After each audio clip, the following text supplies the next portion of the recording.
일본의 직간접 자동차 산업 관련 종사자가 600만 명은 넘으며 그에 포함된 가족, 관련 산업까지 이야기한다면 무려 2천만 명의 사람들이 얽혀져 있습니다. 일본의 자동차 산업의 수출은 일본 전체 수출의 20%를 차지한다고 합니다. 우리나라는 약 10% 정도의 수출 비중을 차지합니다.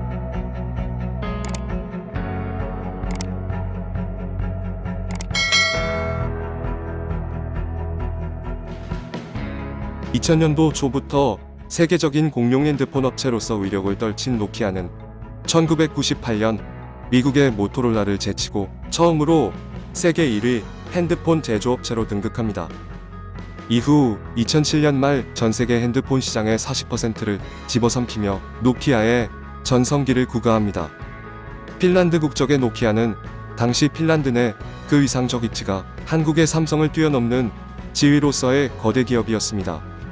핀란드 전체 수출의 20%를 차지했고 핀란드 GDP의 25%를 뛰어넘으며 세계 최정상의 기업으로 성장했지만 불과 6년 만인 2013년 미국의 마이크로소프트사에 인수당하며 몰락의 길로 들어섭니다.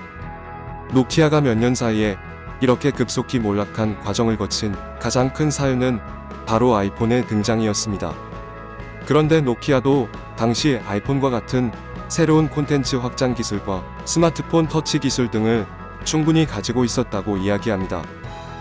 결국 가장 중요한 몰락의 이유는 위기를 알고도 각 계층의 관리자가 자신들의 시장 지배적 입지에서 오는 안일함과 새로운 변화에 맞서 당당히 헤쳐나가기는커녕 책임전가 등의 구실로 회피와 자만심에 빠져서 새로운 트렌드에 대한 대응을 제대로 하지 못한 결과라고 이야기하는 것이 옳을 것입니다. 거대 기업의 복잡할 수밖에 없는 조직 구조적 문제가 화를 키운 것입니다. 당시 새로운 IT 기술의 방향을 제대로 파악도 못하여 소프트웨어 회사인 구글에도 크게 밀려나고 스마트폰 기술 경쟁력을 만들어내지 못하며 결국 몰락의 길로 접어듭니다. 우리나라야 삼성과 LG 등이 핸드폰 시장을 꽉 잡고 있어서 외국산 노키아 핸드폰의 몰락이 크게 회자되지는 않았지만 노키아를 선호하고 점유율이 높던 세계의 많은 나라들은 단시간에 일어난 노키아의 몰락을 지켜보며 자국 경제에 던져준 그 충격파는 상당했습니다.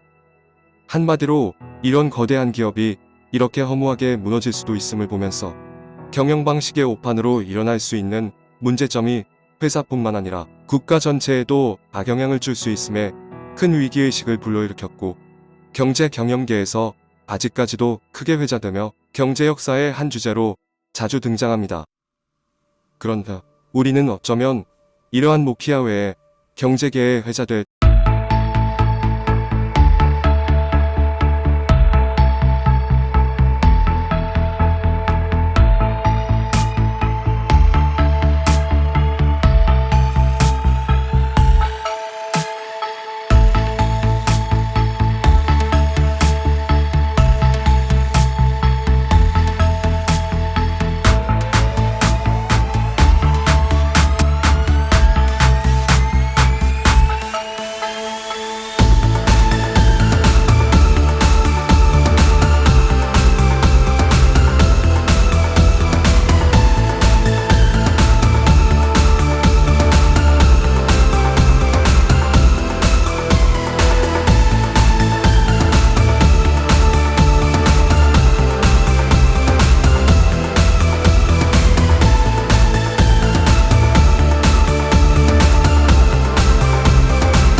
앞으로 그들의 전기차와 관련된 레시피가 표준이 될 것이라고 하지만 우리 토요타가 갖고 있는 것은 진짜 자동차에 관련된 제대로 된 주방을 가지고 있고 또한 뛰어난 셰프들이 있다. 그리고 우리가 테슬라에 밀려 주가에 관해서는 지고 있지만 상품에 관해서는 손님이 선택할 수 있는 풀메뉴를 가지고 있다. 테슬라 주가는 현재 시장에서 4천억 달러 이상의 가치를 인정받고 있는 반면 토요타는 2천억 달러를 조금 넘는 가치를 지니고 있습니다. 이에 대한 불만족 성격으로 발언한 내용 같은데, 그런데 아키오 사장의 이 말은 현재 토요타가 앞으로 겪을 수밖에 없는 위기를 그대로 나타내주고 있다는 평가가 대부분입니다. 그것은 이제 시장은 그렇게 복잡하고 많은 손이 간 차량을 찾지 않는다는 것입니다. 그래서 간단하면서 쉽게 차량을 이용할 수 있고 생산도 쉽게 할 수 있는 트렌드로 방향을 잡아가고 있는데, 토요타는 모든 자동차에 관한 레시피가 다 있고 웅장한 주방과 뛰어난 셰프들이 질비한 거대한 사슬과 복잡한 시스템을 가지고 있다고 스스로 인정한 부분이라 할 수 있을 것입니다. 그리고 그것을 놓지 않겠다는 의지로 읽혀집니다. 대부분의 경제 전문가들이 외치는 자동차의 미래와 비교하여 전혀 다른 환경, 복잡하고 경직된 일본의 문화처럼 얽히고 설킨 토요타는 쉽게 변화를 만들어낼 수 있을지 의문이 들 수밖에 없습니다. 일본의 직간접 자동차 산업 관련 종사자가 600만 명은 넘으며 그에 포함된 가족, 관련 산업까지 이야기한다면 무려 2천만 명의 사람들이 얽혀져 있습니다. 일본의 자동차 산업의 수출은 일본 전체 수출의 20%를 차지한다고 합니다. 우리나라는 약 10% 정도의 수출 비중을 차지합니다. 이제 감이 조금 오실 겁니다. 현재 일본은 얼마나 위험한 외동줄에 일본 경제가 의존하고 있는지를 말입니다. 누가 봐도 이제 자동차는 새로운 트렌드로 넘어가야 합니다.